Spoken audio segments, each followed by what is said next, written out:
The tragedy in South Florida touching off an emotional debate about gun control tonight. ABC Action News reporter Isabel Rosales is live in Tampa at Tactical Supply there in Riverview with an in-depth look at the issue and if there's any common ground between both sides. Isabel.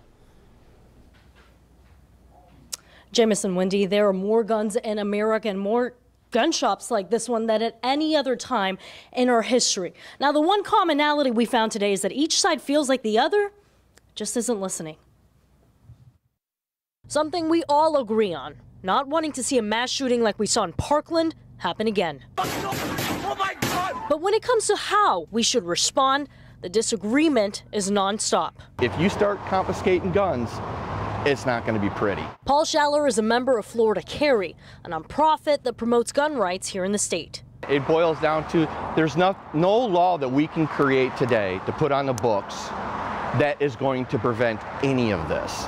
None. There's nothing. Schaller believes gun control measures don't stop the bad guys and only undermine liberty for the good ones. But Wendy Malloy with Moms Demand Action calls the argument a red herring. We're not out to take their guns away. We don't want to outlaw guns. We want to institute common sense measures that we know work. We have the data, we have the research.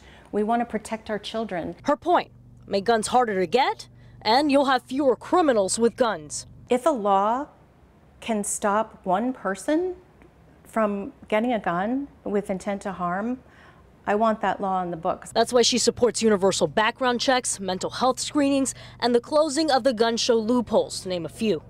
Former Republican Congressman David Jolly says both sides need to work together and actually take action. That whether or not the FBI missed this 2 months ago, the fact is a year ago we knew this young man should not have been able to purchase a weapon. That is a failure that responsible gun owners should recognize and say, let's change the law. I asked Schaller if there was any common ground or area of compromise. Anything from their side that would be a gray spot. I haven't seen it yet because all they do is pound on one area, and that's gun control, gun control. He's especially worried about measures that would target semi-automatic weapons or accessories like the bump stocks. It is a slippery slope, and my concern is that if we go in one direction, we're going to continue down that path. It's the same accessory the Las Vegas shooter used to transform his gun into what was in effect an automatic rifle. But Schaller says you can do the same with a belt loop.